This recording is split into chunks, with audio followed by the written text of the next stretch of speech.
Hello दोस्तों, आज मैं लेकर आया हूँ आप लोगों के बीच इंग्लिश इंग्लिश का सब्जेक्टिव लेकर आए हैं। अगर आप चाहते हैं कि सब्जेक्टिव में पूरे 50 के 50 नंबर आए तो आपके लिए यह रामबाण साबित होने वाला है। देखिए इंग्लिश में जो सब्जेक्टिव पूछा क्या जाता है, पहले तो आपका पूछा जाता है इंग्लिश में जो सब्जेक्टिव क्वेश्चन जो पूछा जाता है तो क्या क्या पूछा जाता है, पहले इसके बारे में नॉलेज होना चाहिए। इसमें जो पूछा जाता है आपका सबसे पहला रहता है आपका एसए। सबसे पहला क्वेश्चन जो रहता है एसए रहता है। सेकंड क्वेश्चन रहता है आपका सेकंड क्वेश्चन रहता है आपका एक्सप्लेन करने के लिए। सेकंड क्वेश्चन जो रहता है एक्सप्लेन रहता है। इसके बाद क्वेश्चन आता है आपका रहेगा एप्लीकेशन रहता है। एप्लीकेशन के बाद क्वेश्चन रहता है आपका 2 मार्क्स का। 2 मार्क्स का क्वेश्चन रहता है। 2 मार्क्स के बाद आपका क्वेश्चन रहता है 5 मार्क्स का। और 5 मार्क्स के बाद क्वेश्चन रहता है आपका गद्यांश यानी पैसेज रहता है। यही क्वेश्चन रहता है सब्जेक्टिव में। तो देखिए आज हम आ रहे हैं 2 मार्क्स का लेकर, 2 मार्क्स और 5 मार्क्स दोनों के लिए आ रहे हैं। इसके बाद कौन सा ऐसे एग्जाम में पूछने की उम्मीद है वो लेकर आ रहे हैं।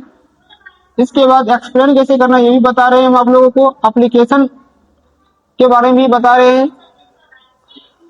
चलिए तो आज हम स्टार्ट कर रहे हैं। फर्स्ट क्वेश्चन है आप लोगों के बीच। पहला क्वेश्चन है name 4 countries where English is spoken as second language. Question आपका name 4 countries where English is spoken as second language. तो इसका आंसर देखिए कैसे लिखाएगा। तो आंसर का हेडिंग पहले बनाते हैं name 4 countries where English is used as second language. Question के हेडिंग बनाएंगे 4 countries where English is used as second language. तो उसके बाद आंसर लिख देंगे यहाँ से इंडिया, पाकिस्तान, सिंगापुर, मलेशिया। क्या क्या आंसर लिख देंगे इंडिया, पाकिस्तान, सिंगापुर, मलेशिया। अगर हेडिंग नहीं बनाने आता है तो सिर्फ डायरेक्ट आंसर लिख सकते हैं India, Pakistan, Singapore, Malaysia. Next question है आपका 2 number name 4 countries where English is spoken as foreign language. First question था सेकेंड लैंग्वेज। नेक्स्ट क्वेश्चन आपका फॉरेन लैंग्वेज यानी कहां पर हम लोग क्या करते हैं फॉरेन लैंग्वेज उपयोग करते हैं इंग्लिश का। वो आपका हो जाएगा रसिया, चाइना, अरब और जापान।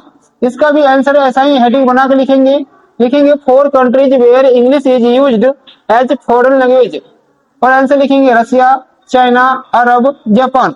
नेक्स्ट क्वेश्चन आपका books written by Shakespeare. Shakespeare के द्वारा कौन कौन सा बुक लिखा गया है। ये ऑब्जेक्टिव भी पूछता है और सब्जेक्टिव में भी पूछा जाता है। तो देखिए ऑथेलो लिखा गया है, मैकबेथ लिखा गया है, एज यू लाइक इट लिखा गया है, किंग लियर लिखा गया है, हैमलेट लिखा गया है। नेक्स्ट क्वेश्चन आपका write two dialects of old English यानी ओल्ड इंग्लिश का डायलेक्ट्स कौन कौन सा है। तो कैंथिस है, नॉर्थम्बियन है, अमेरिकन है, वेस्ट सेक्शन है। ओल्ड इंग्लिश का डायलेक्ट्स अगर पूछा जाएगा तो हो जाएगा आपका Kentish, Northumbrian, American, West Saxon है। 5 नंबर क्वेश्चन आपका कि मिडिल इंग्लिश का डायलेक्ट्स यानी write two dialects of middle English यानी मिडिल इंग्लिश का डायलेक्ट्स क्या है। तो वो देख लिए नॉर्थर्न है, southern, East Midland, West Midland और कैंथिस। मिडिल इंग्लिश का जो आपका डायलेक्ट्स है वो कौन कौन सा है northern, southern, East Midland, West Midland और कैंथिस है। 6 नंबर क्वेश्चन है write two major influence on old English. Write two major influence on old English ये भी एग्जाम में क्वेश्चन कई बार पूछा गया है। तो देखिए जवाब डायरेक्टली भी लिख सकते हैं, लैटिन एंड स्कैंडिनेवियन डायरेक्ट लिख सकते हैं या आंसर की हेडिंग बनाकर लिख सकते हैं आप there were two major influence on old English, Latin and Scandinavian. Next question है who is called the father of modern novel यानी मॉडर्न नोवेल के पिता किसे कहा जाता है। तो डेनियल डिफो को कहा जाता है मॉडर्न नोवेल का पिता यानी आंसर लिख देंगे आप लोग Daniel Defoe is called the father of the modern novel. Next question है 8 number what are the important elements of drama. Drama का इम्पोर्टेंट एलिमेंट्स कौन कौन सा था। तो देखिए प्लॉट है, कैरेक्टर्स है, डायलॉग है, थीम है, एक्शन है, म्यूजिक है। ड्रामा का एलिमेंट्स पूछा जाएगा तो प्लॉट है, कैरेक्टर है, डायलॉग है, थीम है, एक्शन है, म्यूजिक है। नेक्स्ट क्वेश्चन आपका write names of 2 Indian English writer. ने दो इंडियन इंग्लिश राइटर का नाम पूछेगा तो आंसर है का हेडिंग बना के लिखेंगे names of two Indian English writer are R K Narayan और मुल्क राज आनंद। आर के नारायण और मुल्क राज आनंद। नेक्स्ट क्वेश्चन है 10 नंबर आपका, write names of two works of John Dryden, यानी जॉन ड्राइडेन के दो वर्क का नाम लिखना है। तो देखिए जॉन ड्राइडेन के दो वर्क का नाम है अबशालोम, अबशालोम, अबशालोम है और आर्किटोफेल है। अबशालोम और इसको पढ़ेंगे एचिटोफेल, अबशालोम पढ़ेंगे और एचिटोफेल पढ़ेंगे। दूसरा है आपका all for love, all for love और अबशालोम और अचिटोफेल, अचिटोफेल जो है ये दोनों आपका किनका है वर्क, तो ये जॉन ड्राइडेन का है। नेक्स्ट क्वेश्चन आपका व्हाट हैपेंस इन ऑटम, ये भी क्वेश्चन महाभिविया एग्जाम में बहुत बार पूछा गया है। What happens in autumn, question आपका in autumn leaves fall nature becomes dry and dull and plants begin to decay. Answer क्या लिख देंगे in autumn leaves fall nature becomes dry and dull and plants begin to decay. Next question है how did the snake drink water, how did the snake drink water. इसका answer देखिए क्या हो जाएगा the snake drank water silently by sucking it with its strength mouth slowly and calmly। क्या हो जाएगा answer आपका, यानी क्वेश्चन आपका how did the snake drink water, answer हो जाएगा the snake drink water silently by sucking it with its strength mouth slowly and calmly. अब देखिए नेक्स्ट क्वेश्चन है कि 5 मार्क्स में आपका क्वेश्चन क्या क्या होने की उम्मीद है।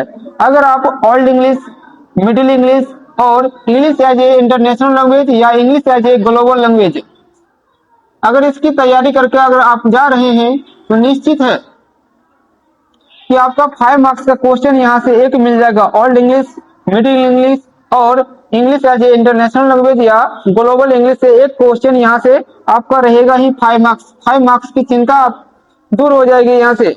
ओल्ड इंग्लिश, मिडिल इंग्लिश नहीं तो English as a international language कह सकते हैं या इसको ग्लोबल लैंग्वेज कह सकते हैं।